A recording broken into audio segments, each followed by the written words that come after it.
الشيطان الرجيم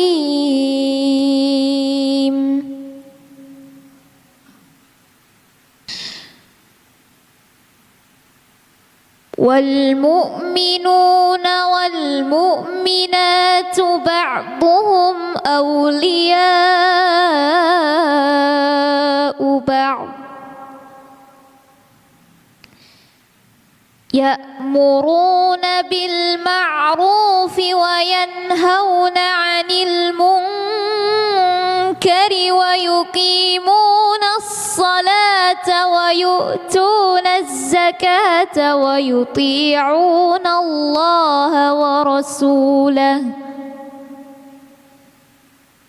أولئك سيرحمهم الله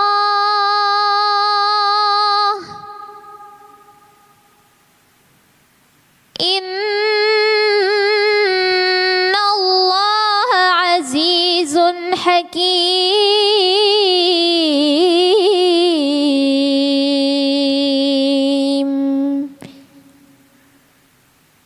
صدق الله العظيم.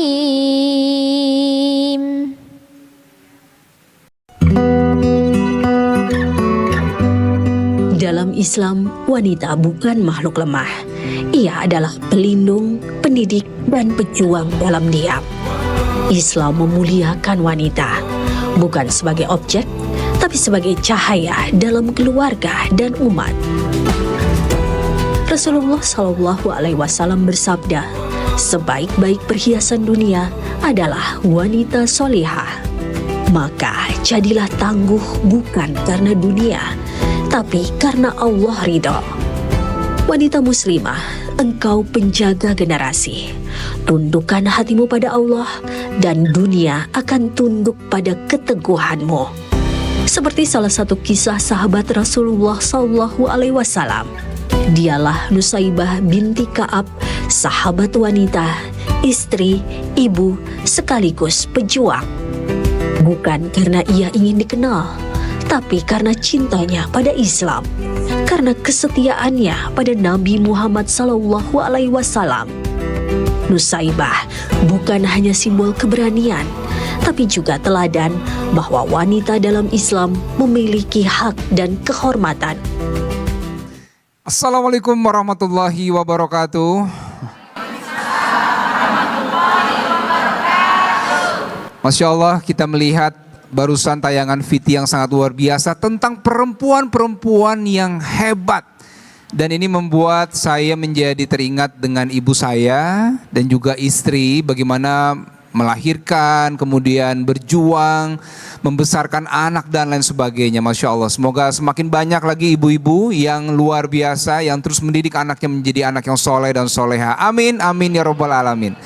Masya Allah, kita sekarang langsung saja akan mendengarkan tausiah dari guru kita yang pertama, dari Ustadz Saiful Lutfi. Silakan Ustadz, tausiahnya temanya adalah ibu, ibu, ibu, lalu ayah. Silakan Ustadz. Baik. Assalamualaikum warahmatullahi wabarakatuh. Waalaikumsalam warahmatullahi wabarakatuh. A'udzu billah. Bismillah. Alhamdulillahilladzi hadana lihada. Wa ma kunna linahtadiya laula an hadanallah. Asyhadu an la ilaha illallah wahdahu la syarikalah. Wa asyhadu anna Muhammadan abduhu wa rasuluhu la nabiyya ba'da amma ba'du. Yang mulia, yang saya hormati guru kita semua, Ustadzah Bunda Yati. Juga yang saya hormati host kita yang paling ganteng kalem, Mas Dude. Mudah-mudahan ustadznya kewaris juga dikit. Kayak nggak ngedukung Bu. Ibu-ibu jamaah Masjid Al-Nijam, juga pemirsa Kalam Hati Kompas TV dimanapun Anda berada, mudah-mudahan siang ini Allah berikan keberkahan. Hari ini kita punya tema yang sangat luar biasa. Temanya ibu, ibu, ibu, lalu ayah. Bicara tentang wanita hebat, bagi seorang anak tidak ada lagi nama selain daripada nama ibu. Karena ibu bagi seorang anak adalah sosok pahlawan yang sangat luar biasa. Bahkan ibu Allah jadikan predikatnya nama yang paling tinggi di mata Allah setelah beriman kepada Allah. Di dalam satu hadis dikatakan, ridallah fi ridal walidain wa suhtullah fi suhtil walidain. Keridhaan Allah itu tergantung keridhaan orang tua, dan kemurkaan Allah itu tergantung kemurkaan orang tua. Hari ini kadang-kadang kita tidak berpikir bagaimana caranya mencari keridhaan Allah. Kita lebih fokus dari menjaga hubungan habli minallah, lupa menjaga hubungan dengan orang tua kita. Apalagi sosok seorang ibu yang sangat jasanya luar biasa. Sahabat bertanya kepada baginda Nabi Muhammad dalam satu hikayat, ja'a rajulun ila Rasulillah sallallahu alaihi wasallam. Datang seorang lelaki kepada baginda Nabi Muhammad sallallahu alaihi wasallam. Ya Rasulullah, man ahakun nas? Siapa orang yang paling hak aku muliakan? Jawaban daripada baginda Nabi, ummuka. Summaman, ummuka, ibumu, ibumu. Summaman, ummuka. Summaman, abuka. Ibu, ibu, ibu, lalu ayah. Jadi istrinya ada berapa nih? Istrinya satu. Cuman derajatnya tiga. Ini udah ngomong kayak gitu repot Mas Dude nih. Demo semua bawaannya ini Bunda Yati langsung melotot langsung. Artinya apa? Seorang ibu derajatnya sangat tinggi dibanding ayah, walaupun dalam hal pemeliharaan dalam hal menjaga sangat sama. Seorang ibu dan ayah bareng-bareng, tapi akan tetapi ada tugas seorang ibu yang tidak bisa dilakukan oleh seorang ayah. Kenapa baginda Nabi mengatakan bahasanya ibu-ibu 3 kali? Karena ada 3 pekerjaan yang tidak bisa dilakukan oleh seorang ayah. Satu, apa? Hamil,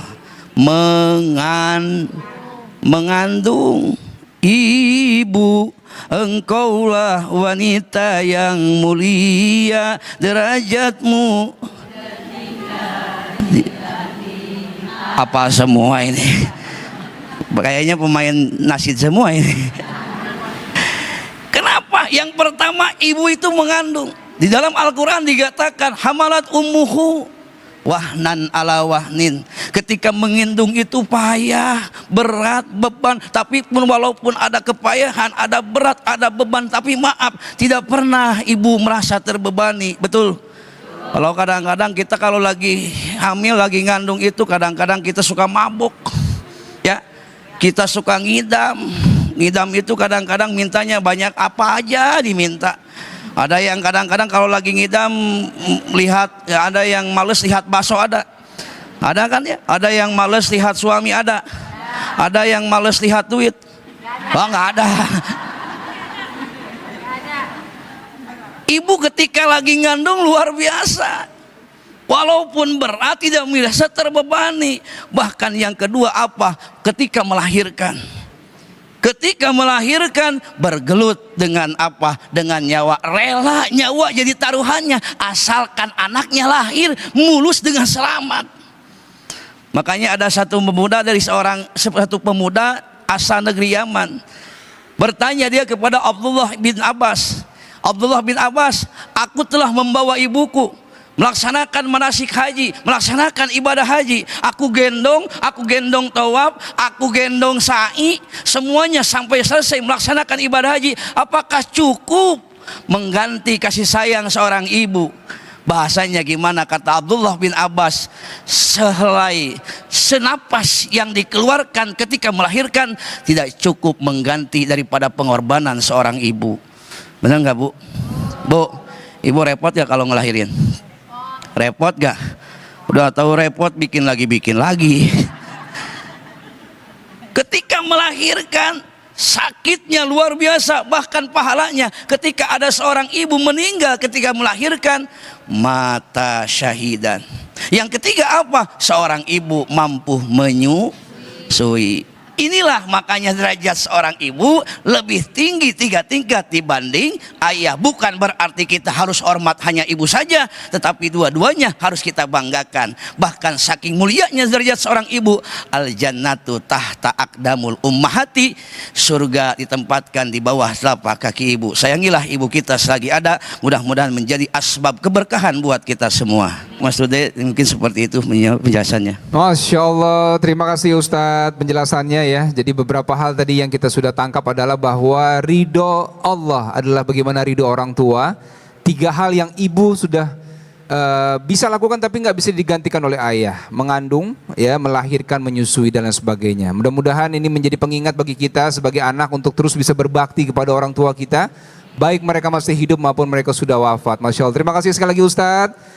Dan saya belum memperkenalkan nih siapa saja yang sudah hadir.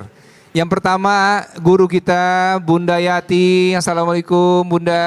Waalaikumsalam Mas Dude. Masya Allah, sehat-sehat ya Bunda ya. Sehat, apalagi kalau kita kumpul berjamaah begini Mas Dude. Waduh, Masya Allah, segar ya Bunda ya. Nikmatnya tak terkira. Satu hari gak ketemu ibu-ibu migran. Baik, terima kasih Bunda.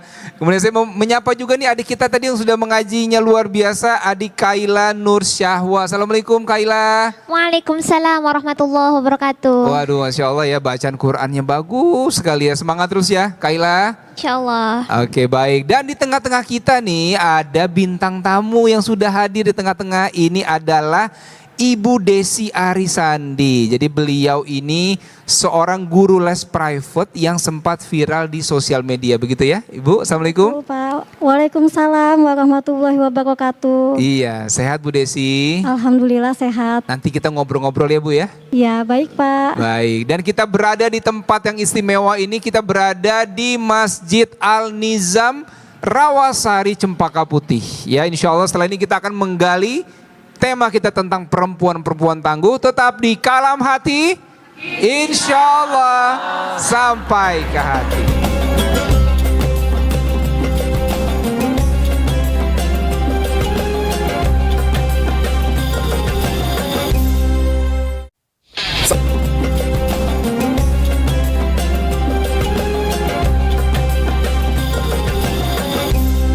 Alhamdulillah kembali di Kalam Hati, insya Allah sampai ke hati. Masya Allah, kita masih berada di Masjid Al-Nizam Rawasari Cempaka Putih. Dan buat yang baru bergabung, tema kita hari ini adalah perempuan-perempuan tangguh dan hebat ya. Tadi Ustadz sudah menyampaikan di awal bagaimana kemuliaan seorang ibu. Ibu lalu ayah. Masya Allah. Dan sekarang kita langsung akan mendengarkan tausiah dari Bunda Yati dengan tema kemuliaan seorang wanita. Silakan Bunda. Makasih Mas Dude. Bismillahirrahmanirrahim. Assalamualaikum warahmatullahi ta'ala wabarakatuh. Innal hamdalillah salatan wa salaman ala Rasulillah Sayyidina Muhammad ibni Abdillah wa ala alihi wa ashabihi wa mawalah. Allahumma passalli wa sallim ala sayyidil mursalin Sayyidina Muhammadin wa ala alihi wa ashabihi wa man tabi'ahum bi ihsanin ila yaumiddin, amma ba'd. Pemirsa Kalam Hati di seluruh penjuru tanah air yang sama-sama ngaji bersama kami, seperti keadaan kami di sini, kami berharap insya Allah teman hati semua dalam keadaan sehat walafiat. Ibu-ibu perempuan hebat, kalau tidak hebat tidak ada di sini. Semua perempuan pernah mengalami hal yang paling sakit. Apa Bu? Melahirkan. Sakit mana Bu? Melahirkan dengan membesarkan anak. Diem semua. Sama Bu, ternyata perjuangannya belum selesai, betul? Guru kita Ustadz Lutfi yang sudah menyampaikan paparan tentang ibunya satu tapi dapat cintanya 3 ya. Nah, jadi yang kedua ibu sekalian, dari uraian tentang seorang ibu itu perempuan. Tidak ada ibu yang laki-laki. Mas Dude yang rupawan ini lahir dari seorang ibu. Maka yang pertama disebut adalah ibunya. Yang beruntung adalah istrinya. Betul Bu? Ibu juga beruntung dapat suami ya. Iya, walaupun alhamdulillah ya sepersekian dari Mas Dude. Alhamdulillah, kenapa Ibu? Karena tolak ukurnya adalah bagaimana seorang perempuan itu dapat diperlakukan mulia oleh suaminya. Benar? Nah hari ini Ibu sekalian, ketika kita bicara tentang ketangguhan perempuan, perempuan tangguh itu kenapa Ibu? Karena perempuan itu satu akar kata dengan al-um. Ibu, Bu, Jakarta itu ibu kota. Kota Makkah itu Ummul Qura, induknya dari segala kota Ibu. Semua disebut ibu-ibu, yang namanya ibu itu induk Ibu. Al-Fatihah itu induk Al-Quran. Maka semua yang dikatakan induk berangkat dari cikal bakal perempuan. Jadi hebat Bu, tadi kata Ustadz, 3 keutamaan perempuan yang harus diberikan oleh seorang anak buat ibunya. Mengandung, melahirkan, menyusui Ibu. Punya anak 5, mbok ya giliran yang kelima, bapaknya yang ngandung gitu. Tukeran gitu sekali-sekali biar dia ngerasain gimana Bu ketuban pecah. Betul Bu? Tidak ada, tapi Allah berikan bekalnya. Itu makanya Ustadz kami berani lagi karena begitu selesai melahirkan Ustadz hilang sakitnya. Betul Bu? Berasa lagi sakitnya ketika disakiti anak. Betul? Yang lebih berasa ketika disakitin suaminya. Curhat jadinya Tat. Ibu sekalian yang dirahmati Allah, perempuan tangguh itu dikader dari masa Rasul Shallallahu Alaihi Wasallam. Jangan dikatakan bahwa Rasul berjuang itu hanya bersama para sahabat laki-laki. Banyak perempuan-perempuan yang berperang di medan laga Ibu. Pada saat perang Uhud, kita kenal seorang perempuan yang namanya Nusaibah binti Sa'ad al-Ansariyah, yang dikenal dengan singa di padang pasir Ibu, di medan perjuangan. Saat perang Uhud Ibu, 12 panah tertancap di dadanya Ibu. Pada saat panah yang ke-12 menghujam dadanya, dia sampai pingsan tak sadarkan diri. Begitu sadar apa yang dia katakan Bu, apa yang dia katakan, apa yang dia ucapkan, sahabat bikin kagum semua. Yang dikatakan Nusaibah adalah, apakah Rasul Shallallahu Alaihi Wasallam baik-baik saja? Subhanallah Ibu sekalian. Ternyata seorang perempuan bukan hanya pandai bagaimana dia merasakan segala beban derita yang dirasakan. Puncak rasa sakit itu Bu, yang kita rasakan, mungkin kita tidak berjuang seperti bagaimana Nusaibah, tapi dalam rumah tangga Masya Allah Bu, Ibu ngaji tapi mau ngaji rumahnya kudu rapi ya Bu. Nggak ada bapak-bapak pergi rumah rapi, pergi baik ya Bu. Iya, mau pergi mana ke rumah, pergi aja ya Bu ya. Tapi kalau rumah berantakan, yang dikomplain siapa? Kalau anak-anak nakal, yang dikomplain siapa? Loh kok ibu terus yang disalahin? Giliran anak-anak cakep berprestasi, yang dipuji siapa? Anak-anak cakep yang dipuji bapaknya, anak-anak rusak yang disalahkan ibunya. Kenapa? Betul, kenapa? Karena memang ibu adalah madrasah, ibu adalah sekolahan. Dan dalam data penelitian, anak-anak itu lebih dari 70% akan ngambil sifat ibunya. Masya Allah.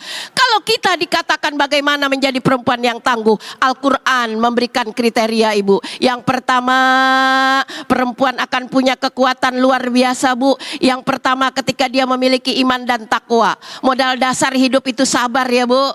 Yang kuat dan sabar adalah orang-orang yang sholat. Dalam surah Al-Baqarah ayat 153, kata sabar digandeng dengan kata sholat. Maka jangan bicara soal sabar sama ibu-ibu. Lihat Pak Ustadz, alisnya udah pada turun Pak Ustadz. Lagi perawan mah masih simetris Pak Ustadz. Ini kalau ngaji mah cakep karena dinaik-naikin Ustadz. Ya, pipi ditampol-tampolin, bibir dimerah-merahin, supaya tetangga nggak tahu hidup kita sedang amburadul. Bu, tahadus bin ni'mah ya. Kenapa? Karena seorang ibu diberikan mental dan kekuatan yang luar biasa. Ketika melahirkan ibu, puncak dari seluruh rasa sakit ada di tubuh. Dari ujung kepala sampai ujung kaki itu, semua terasa sakitnya. Tapi dipersiapkan oleh Allah. Jiwa itu Ibu, tidak ada seorang ibu yang kapok untuk melahirkan. Kalau ibu kapok melahirkan, nggak akan ada lagi nanti pemuda-pemuda secakap Mas Dude. Betul? Betul ya Bu. Maka dari sinilah Allah siapkan persiapannya. Maka dididik perempuan itu dengan iman dan takwa supaya anak-anaknya menjadi anak yang berkualitas. Itu yang dikatakan sahihul ibadah. Yang kedua ini ibadahnya mantep. Ada dasarnya. Ya, ada rujukannya. Kenapa? Karena seorang ibu ini agent Bu. Seorang ibu ini adalah mesin fotokopi. Mesin printer kalau zaman sekarang mah. Ketika cetakannya bagus, maka akan mulus. Akan bagus juga produk yang dihasilkannya. Semua berangkat dari ibu. Maka mendidik perempuan, apa kata Rasul? Siapa saja di antara kalian yang punya anak perempuan, kemudian dia bersabar di dalam mendidiknya, maka Allah jaga dia dari api neraka. Subhanallah. Yang kedua, apa kata Rasul? Dipesankan kepada para bapak-bapak, para laki-laki untuk berhati-hati dalam urusan perempuan. Kenapa? Karena apabila perempuan berhasil dicetak menjadi perempuan yang berkualitas, berhasil menjadi perempuan yang punya kualitas, maka berapa generasi akan bisa dilahirkan dari perempuan yang satu ini. Itulah perempuan. Sampai-sampai Allah memberikan petunjuk bagaimana kita berjalan di atas koridor yang benar untuk menjadi role model bagi anak-anak kita. Insya mudah-mudahan yang hadir di sini masuk kategori perempuan-perempuan yang berkualitas. Amin ya Rabbal Alamin. Masya Allah. Terima kasih Bunda Yati ya. Jadi beberapa hal tadi, terutama yang kisahnya Nusaibah tadi, Masya Allah ya Bunda. 12 panah tertancap masih menanyakan kabarnya Rasulullah. Masya Allah. Semoga wanita-wanita yang menyaksikan hari ini menjadi wanita tangguh, yang beriman, yang bisa mencetak anak-anak yang soleh dan soleha. Amin ya Rabbal Alamin. Baik, nah sekarang saya mau ngobrol-ngobrol sama bintang tamu kita, Ibu Desi Arisandi, Ibu ya. Iya, Jadi Ibu ini kan kalau boleh tahu pekerjaan Ibu sehari-hari, boleh dijelaskan Ibu? Saya perkenalkan, saya Desi Arisandi. Saya kelulusan dari UIN Syarif Hidayatullah Jakarta, tahun kelulusan 2012. 2012. Ya. Nah, sehari-hari kan Ibu nih guru private ya Bu ya? Saya kesehariannya itu mengajar privat Pak Dude gitu. Begitu. Dari rumah ke rumah gitu. Dari rumah ke rumah. Iya. Baik, boleh cerita sedikit nggak Ibu, waktu viral di media sosial itu Iya. apa yang melatar belakanginya waktu itu? Waktu itu saya lagi mau berangkat ngajar. Nah terus kan agak gerimis tuh ya. Nah rada gerimis sedikit gitu. Terus saya ngajar tuh naik sepeda listrik. Pas lagi ngajar tahu-tahu kok tiba-tiba di depan saya kok ada mobil berhenti gitu. Oh, lalu Iya. apa yang dilakukan waktu itu Bu? Terus saya pikir mobil itu mau parkir gitu. Ya udah saya sedikit mundur kan. Pas saya sedikit mundur tiba-tiba dia bilang gini, hai sini gitu. Oh, lalu? Dalam hati aku loh, itu kok lembut banget suaranya gitu. Terus aku pinggirin tuh sepeda listriknya. Terus pas itu terus dia nanya berapa katanya gitu. Loh, kok ini kayak artis dalam hati aku gitu. Oh, kayak artis yang nanya. Iya. Berapa tuh nanya untuk biaya untuk belajar Iya, maksudnya ya, guru untuk private ya? privatnya gitu. Oke, Terus baik. aku bilang 30 hingga 50 ribu Pak gitu. 30 sampai 50 ribu per berapa jam? Kalau Per sekali sesi ngajar? 2 jam. 2 jam per sesi Iya. ya Ibu ya. Nah setelah itu Ibu diposting di media sosial dan kemudian viral. Iya, aku juga nggak nyadar kalau aku diviralin gitu. Oh, Terus di videoin Masya aja aku nggak Allah. nyadar. Pas aku bilang ya udah Pak, aku mau berangkat dulu ya gitu. Pas aku bilang kayak gitu, tahu-tahu di kaca mobilnya itu udah ada handphone dipasang di situ. Oh, kalau boleh tahu Ibu sebelum jadi guru privat itu pernah mengajar dulu di sekolah atau seperti apa? Boleh Ibu jelaskan? Sebelum pas lulus itu mau nunggu wisuda, aku ngajar privat, ditawarin sama tetangga gitu. Mbak Desi ngajak anak saya ya gitu. Nah, Ibu setelah mengajar privat dan setelah viral ini, Iya. banyak yang ingin jadi muridnya Ibu. Alhamdulillah banyak. Saya sampai bingung gitu, sampai banjir WA-nya gitu. Banjir WA untuk Iya. Ibu bisa mengajar ya? Iya. heeh. Sampai bingung. Dan pada saat itu apa yang Ibu lakukan? Akhirnya ada temen Bu Desi viral gitu di IG-nya Pak Teguh Zaki gitu. Aku boleh nggak minta muridnya gitu. Ya ini aku juga emang banyak gitu, aku bilang gitu. Terus akhirnya aku kasih ke temen gitu. Oh, ibu kasih ke teman ya. Iya. Bu, boleh nggak bagi ke kita satu pengalaman yang paling berkesan saat ibu mengajar? Apa ibu yang paling berkesan buat Yang ibu? paling berkesan itu paling kalau anak-anak ya, anak-anak SD, anak TK gitu kan. Mereka kan kalau belajar kayak gitu ya, kadang lagi belajar tahu-tahu ingusan gitu. Oh, lagi sakit flu gitu ya bu ya. Terus? Tapi apa ya lagi? udah kan namanya kita seorang guru gitu kan ya, harus nggak boleh jijik gitu kan sama murid gitu kan. Gitu ya udah akhirnya aku elapin ingusnya gitu. Terus kata orang tuanya gini, saya salut sama Bu Desi katanya gitu. Oh. Iya, Bu Desi nggak jijik sama anak saya, dia bilang gitu. Masya Allah, baik. Iya. Kalau tadi yang 30.000 per 2 jam, Iya. itu pada saat ibu sebutkan, itu mereka langsung terima saja atau ada yang nawar lagi deh bu, harganya jangan segitu, ada nggak Iya, seperti itu? Bu? ada yang seperti itu sih, tapi nggak terlalu banyak gitu. Itu sih sebelum viral pernah kayak gitu, pas setelah viral juga ada yang kayak gitu, tapi nggak terlalu banyak. Nah setelah viral sih alhamdulillah banyak yang kasih lebih juga gitu. Oh banyak yang ngasih lebih, Masya Iya. Allah. Jadi yang ibu ajarkan ini pelajaran apa sebenarnya? Kalau anak SD aku pelajarannya semuanya gitu. Tapi kalau anak SMP itu hanya matematika dan bahasa Inggris. Lalu anak SMA hanya bahasa Inggris saja. Semangat ngajarnya Iya. ibu ini sangat luar biasa dan Allah kasih jalan dengan viralnya begitu. Ibu merasa setelah viral itu lebih aktif lagi begitu bu Iya, ya? alhamdulillah kan sebelum viral kan sempat penurunan tuh. Cuma ngajar cuma 1 sesi, paling banyak 2 sesi gitu kan. Nah setelah diviralin Pak Teguh Zaki, alhamdulillah saya sampai 5 sesi sehari. Waduh, Masya Allah, Mas Teguh Zaki ya, luar biasa Iya. ya. Semoga jadi amal yang baik bu ya, insya Iya. Allah ya. Baik ibu, terima kasih banyak sudah berbagi cerita sama kita dan ini menginspirasi juga dan ibu termasuk juga nih perempuan-perempuan tangguh ya ibu ya. Dan semoga murid-murid ibu jadi orang-orang yang soleh dan soleha insya Allah. Amin ya rabbal Amin ya rabbal alamin. Dan alamin. setelah ini kita akan buka sesi tanya jawab nih untuk guru-guru kita ya. Ibu-ibu ada yang mau bertanya? Banyak yang mau bertanya ya. Tapi sesaat lagi tetap di Kalam Hati. Insya Allah sampai ke hati.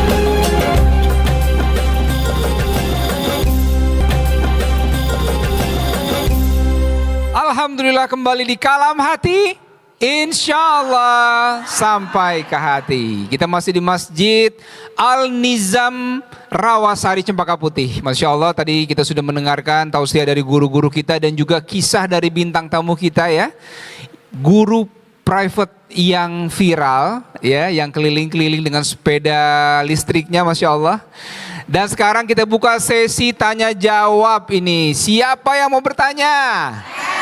Nah, oke, silakan yang pertama. Saya persilakan ibu yang pakai kacamata boleh perkenalkan nama dan juga pertanyaannya apa. Silakan. Assalamualaikum warahmatullahi wabarakatuh. Waalaikumsalam. Saya Ibu Zaidah dari Forum Komunikasi Majelis Taklim Kota Jakarta Pusat. Ingin bertanya Ustazah, dari nasihat tadi yang Ustazah sampaikan, bagaimana kalau ada seorang wanita yang dia sebagai ibu rumah tangga sekaligus juga sebagai pekerja, di mana kadang di dalam pekerjaannya ini dituntut untuk waktu lemburnya sampai malam. Di samping itu, di sisi lain mertuanya selalu memberikan nasihat kepadanya untuk fokus di dalam mengurus rumah tangga. Sedangkan sisi lain lagi, suami memberikan dukungan untuk dia tetap bekerja. Pertanyaannya Ustazah, manakah yang harus ditaati? Apakah harus mentaati nasihat dari mertua ataukah mengikuti saran dan dukungan dari suami? Begitu saja Ustazah. Assalamualaikum warahmatullahi wabarakatuh. Waalaikumsalam warahmatullahi wabarakatuh. Terima kasih ibu ya. Bunda boleh silakan langsung dijawab Bunda. Iya, baik, terima kasih. Yang mau saya kembali pertanyakan, dukungan suami ini untuk apa? Apakah dengan dia mendukung istrinya bekerja, dia PW di rumah? itu akan menjadi berdosa. Kalau dukungan suami demi untuk memperbaiki kehidupan perekonomian keluarga itu benar. Karena yang ayat dibaca Kaila tadi itu harus saling bahu-membahu, tolong-menolong. Tetapi jangan sampai istrinya bekerja, suaminya santai di rumah. Ya, kembali kepada hukum. Pada dasarnya Islam tidak melarang seorang istri atau perempuan bekerja. Yang terpenting dia tidak mengabaikan tanggung jawabnya di dalam rumah tangga. Karena fungsi utama dari seorang ibu, dari seorang istri adalah di rumah, mengelola rumah tangganya, mendidik anak-anaknya, tumbuh kembangnya mereka bersama ibunya. Seorang istri atau perempuan boleh bekerja kalau dia statusnya sebagai istri ada izin dari suaminya. Yang kedua, dia bekerja dengan alasan memang karena kebutuhan rumah tangga. Yang sebetulnya istri tidak punya tanggung jawab menafkahi keluarga. Lihat bagaimana Allah sampaikan kabar ini di dalam surah An-Nisa ayat 34. Ar-rijalu qawwamuna 'alan nisa bima faddalallahu ba'dahum 'ala ba'din wa bima alfaqu min amwalihim. Dan tugas para suami itu adalah ngasih nafkah untuk keluarganya. Akan tetapi kalau qadarullah, misalnya suaminya sakit, maka fungsinya berubah turun ke istri. Kedua, qadarullah, suami belum punya kesempatan peluang kerja, istri udah ada duluan, silahkan. Yang penting semuanya tidak terabaikan. Kalau istri bekerja di luar rumah, maka suami bertugas jaga anak-anak. Jangan istri kerja juga, ngurus anak juga. Maka dua fungsi ini akan menyebabkan anak-anak mendapat waktu sisa dari ibunya. Inilah yang sering berbahaya. Makanya fungsi ya diciptakan sesuai bentuk dibuat, jangan berubah dari fungsinya. Apabila kita punya pisau, jangan letakkan di meja hias kita, karena itu berbahaya. Apabila kita minum, maka bentuk gelasnya dibikin tumpul supaya tidak merusak bibir yang minum. Demikianlah seorang perempuan, dia ditugaskan oleh Allah menjaga rumah tangganya supaya rumah tangganya menjadi baik. Suami diberi tugas mencari nafkah supaya tanggung jawabnya sempurna di hadapan Allah Subhanahu wa taala. Begitu, wallahu alam. Masya Allah, jadi istri boleh bekerja, tapi tanggung jawab sebenarnya ada di tangan suami ya Bunda ya. Masya Allah, jelas ya Ibu ya. Semoga rumah tangga kita semua baik, sakinah mawaddah warahmah, Allah berikan rezeki yang berlimpah dan halal. Amin ya rabbal alamin. Baik, siapa lagi yang mau bertanya? Baik, tadi sini sudah, saya ke sebelah sana. Ibu silakan sebutkan nama dan pertanyaannya untuk Ustadz Lutfi, silakan. Assalamualaikum warahmatullahi wabarakatuh. Waalaikumsalam warahmatullahi wabarakatuh. Saya Ibu Yerlida dari pengurus Forum Komunikasi Majelis Taklim Jakarta Pusat. Pak Ustadz, data yang saya dapatkan bahwasannya menurut data Komisi Nasional Anti Kekerasan pada tahun 2024 sudah terjadi lebih dari 34.000 kasus kekerasan atau KDRT. Nah, yang ingin saya tanyakan, bagaimana Islam memandang tentang kasus KDRT ini? Dan kemudian apabila seorang perempuan yang menjadi korban KDRT tentunya, apakah dia boleh mengajukan gugatan talak apabila dalam kehidupan rumah tangganya sudah tidak dapat lagi ditemukan jalan tengahnya? Demikian, terima kasih. Assalamualaikum warahmatullahi wabarakatuh. Waalaikumsalam warahmatullahi wabarakatuh. Silakan Ustadz Lutfi. Bicara kasus KDRT sangat mengerikan bagi kita yang mendengarnya. Apalagi Islam memandangnya sangat luar biasa jeli. KDRT itu sangat-sangat tidak diperbolehkan. Karena hakikat pernikahan itu adalah menciptakan supaya kita bersama pasangan itu litas kunu. Apa itu litas kunu? Litas kunu itu ada ketenangan. Seorang karakter suami bisa menenangkan istri, begitupun istri bisa saling mengisi, menenangkan seorang suami. Karena awal asalnya ibadah pernikahan itu berawal dari siapa? Nabi Adam alaihis. Nabi Adam walaupun hidupnya di surga penuh dengan kemewahan, apapun ada di surga, tanpa pasangan tetap merasa tidak tenang.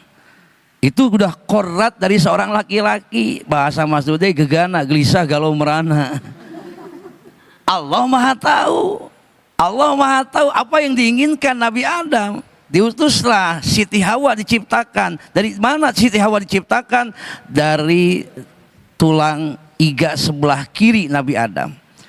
Artinya ini simbol satu filosofi ketika mendidik seorang istri butuh kesabaran. Kalau yang bengkok kita langsung kita nasihatin dengan tegas akan patah.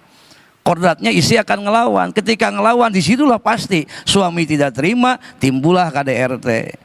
Padahal ketika kita tahu status istri kita amanah, maka bagaimana cara mendidiknya? Yaitu yang pertama, ketika istri kita ada kekurangan, agama mengajarkan dalam surat An-Nisa, pertama bin nasihat.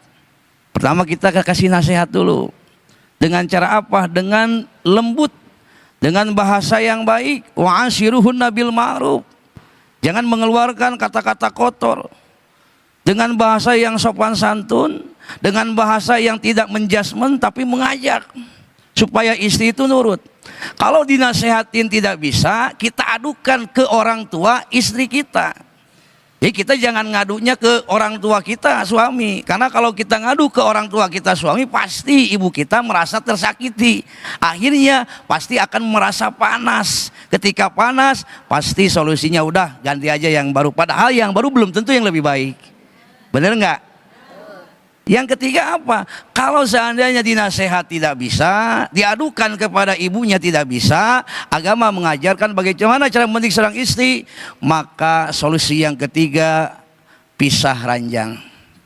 Pisah ranjang. Sampai kapan? Tidak ada batasan waktunya. Karena tujuan pisah ranjang sendiri yaitu untuk apa? Mendidik supaya istri sadar.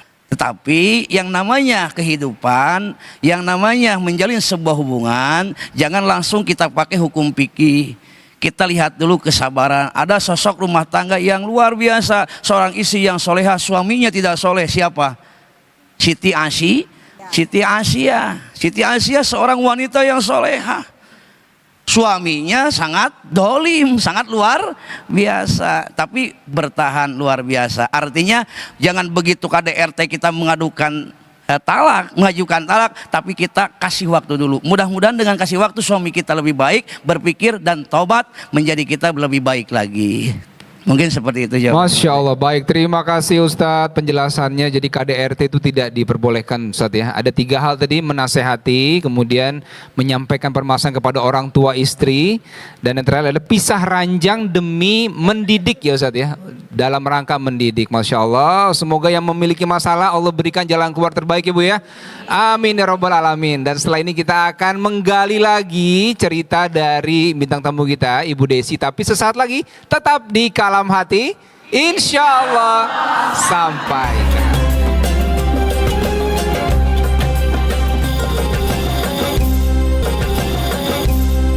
Alhamdulillah kembali di Kalam Hati, insya Allah sampai ke hati. Kita masih berada di Masjid Al-Nizam Rawasari, Cempaka Putih, Jakarta Pusat.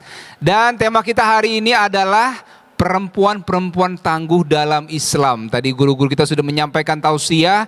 Sekarang kita akan mendengar dan menggali cerita nih dari Ibu Guru Desi Arisandi ya, yang viral beberapa waktu yang lalu karena lagi naik sepeda listrik, kemudian diposting oleh salah seorang artis begitu Bu ya, dan disebarkan dan akhirnya viral di sosial media. Pertanyaannya begini Bu Desi, di tengah sekarang kondisi PHK yang mungkin sedang dialami oleh banyak orang, kalau menurut Bu Desi sebenarnya menjadi guru privat ini salah satu jalan keluar nggak untuk dalam menyambung hidup atau terus bisa bekerja? Bagaimana menurut Ibu Desi? Kalau menurut saya mengajar privat ini adalah peluang yang sangat besar ya untuk perempuan-perempuan Indonesia yang ingin berkarya dalam kelulusan sarjananya gitu. Jadi sarjana perempuan itu nggak hanya di rumah aja gitu. Jadi harus bisa berkarya juga gitu. Jadi kita jangan melulu bergantung kepada lelaki, jangan melulu bergantung kepada suami gitu. Jadi kita pun jadi harus jadi wanita yang hebat gitu. Dan saya terinspirasi dengan ibu saya ya, Mas Dude. Ibu saya itu dia pandai menjaga harta suami, pandai menjaga aset warisan almarhum ayah saya gitu. Beliau itu dia bekerja sebagai penjual sembako Pak gitu. Sehari-harinya ibu saya menjual sembako dari pagi sampai malam gitu. Dan sampai sekarang aset warisan almarhum ayah dari kakek itu nggak ada yang dijual sedikit pun, gitu, masih bertahan. Dan alhamdulillah pula ibu dengan berjualan sembako itu, ibu saya bisa naik haji, terusnya, terus dia juga bisa punya rumah sendiri, bahkan bisa punya kontrakan, alhamdulillah. Wah, Masya Allah, Gitu. ya, baik. Iya. Jadi kalau menurut Ibu Desi, menjadi guru les privat ini menjadi salah satu solusi ya Ibu ya, di Iya, tengah keadaan sekarang Ibu ya. Iya. Jadi ambil aja peluang selagi itu adalah masih positif gitu ya. Yang masih positif. Iya, Ambil sangat peluang positif, aja apapun iya. ya Bu ya. Sepanjang kita mampu menjalaninya begitu Iya, Bu ya. Masya Allah.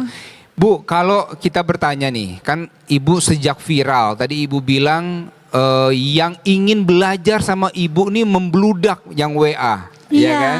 Sampai Ibu bagi ke guru-guru yang lain. Iya. Nah, Ibu pertanyaannya begini, tarif tadi yang Ibu bilang 25.000 sampai 30.000 per 2 jam ya Bu ya, satu sesi ya? 30 hingga 50 ribu per 30 hingga 50.000 per Per sesi, sesi, per iya. 2 jam. Ibu ada niat untuk menaikkan tarifnya gitu Bu? Bagaimana menurut Ibu? Enggak sih, alhamdulillah saya segitu aja udah alhamdulillah banget gitu. Kenapa Ibu? Iya. Karena kan saya ada suami gitu. Terus kedua saya seorang sarjana yang nggak ingin hanya di rumah aja gitu. Saya ingin berkarya gitu. Walaupun hasilnya nggak seberapa gitu kan. Yang penting saya ini harus nggak tergantung dengan suami gitu. Baik, dan juga Iya. Ibu bisa terus memberikan ilmu kepada Iya. banyak orang Ibu ya? Alhamdulillah kan Bermanfaat ya? ilmu itu kan suatu amal jariah gitu. Ya, betul-betul. Gitu. Baik Ibu Desi, boleh nggak sampaikan ke perempuan-perempuan yang sekarang nanti menyaksikan yang ada di rumah di Kompas TV, apa yang Ibu mau sampaikan kepada perempuan tangguh di luar sana Ibu? Ada pesan apa dari Ibu? Pokoknya sebagai seorang perempuan itu kita nggak boleh nyerah gitu. Jangan putus asa gitu. Ketika kita pengen rebahan, langsung istighfar. Astagfirullahalazim. Karena rebahan itu adalah salah satu kunci setan untuk menggoda kita untuk jadi bermalas-malasan gitu. Gitu. Jadi kita saat ingin rebahan, ingat istighfar gitu. Terima kasih ya Ibu Desi ya. Kisahnya sangat inspiratif Ibu ya. Saya mau minta pendapat dari Ustadz Saiful. Silakan Ustadz. Bagaimana kisahnya dari Ibu Desi ini Ustadz? Sangat luar biasa, menginspirasi. Artinya ketika kita ada satu pekerjaan, maka pekerjaan itu kita syukuri ya. Kita dasari dengan keikhlasan. Ketika kita ikhlas, insya Allah ketemu jalannya. Walaupun hari ini yang didapatkan, banyak yang minta untuk diajarkan sama Bu Desi, mungkin hari ini bukan atas keinginan, tidak ada cita-cita sebanyak ini, gitu kan. Tapi yang namanya kebaikan itu, yang namanya barokah seperti itu. Barokah itu ziyadatul khair ba'dal khair. Bertambah kebaikan setelah kebaikan. Maka sangat luar biasa. Apapun profesi kita cintai, kita syukuri. Kita syukuri, kita cintai, insya Allah berawal dari kecil akan menjadi besar. La in syakartum la azidan nakum. Insya Allah. Sangat luar Begitu ya. biasa. Terima kasih Ustadz. Jadi kita syukuri, kemudian kita cintai, begitu ya Ustadz. Terima kasih Bunda, terima kasih juga Ustadz, Bu Desi ya. Kisahnya luar biasa. Semoga ini menginspirasi banyak perempuan-perempuan di luar sana. Ada yang mau Ibu sampaikan terakhir? Yang penting setiap hari itu kita jangan nyerah gitu. Setiap hari, hari ini harus lebih baik dari hari kemarin. Masya Gitu. Allah. Terima kasih banyak Ibu Desi. Hari ini lebih baik dari hari kemarin. Ini pesan dari seorang perempuan tangguh yang bernama Desi Arisandi ya. Semoga istiqomah terus mengajar Ibu. Amin. Ya, dan Allah berikan kesehatan dan rezeki yang berlimpah dan halal insya Allah. Amin. Terima kasih juga Ustadz sudah memberikan ilmu kepada kita. Bunda terima kasih banyak. Sama-sama Mas Dude. Dan juga ibu-ibu teman hati yang sudah hadir hari ini, terima kasih banyak ya Bu. Sehat-sehat semua dan bahagia dunia akhirat insya Allah. Terima kasih juga buat adik Kaila tadi yang sudah membacakan ayat suci Al-Quran. Dan terima kasih buat Masjid Al-Nizam Rawasari Cempaka Putih. Kalau begitu saya pamit dulu, kita ketemu di episode berikutnya. Tetap di Kalam Hati, insya Allah sampai ke hati. Wassalamualaikum warahmatullahi wabarakatuh. Waalaikumsalam warahmatullahi wabarakatuh. sosok hamba Allah yang diciptakan ke dunia ini bukan hanya menjadi perhatian dunia, tapi juga menjadi perhatian surga. Perempuan, sosok hamba Allah yang banyak memiliki keutamaan dalam setiap lingkup di mana profesi digelutinya. Sebagai seorang anak, perempuan menjadi penghalang api neraka bagi orang tuanya. Sebagai seorang istri, perempuan menjadi surga dunia bagi suaminya. Sebagai seorang ibu, perempuan menjadi keramat besar di dunia ini bagi anak-anaknya. Sosok perempuan, bila dia memiliki kualitas dan keimanan serta ketakwaan, Allah kabarkan di dalam Al-Quran akan meraih kehidupan yang begitu indah, kehidupan yang dikatakan hayatan thayyibah. Di sisi lain, ketika kita melihat fenomena tentang perempuan, adalah sosok perempuan yang memiliki kesadaran diri tetapi belum memiliki banyak ilmu untuk menghiasi dirinya agar menjadi hamba yang bisa menjadi teladan, bukan hanya untuk orang-orang terdekatnya tetapi juga untuk manusia pada umumnya.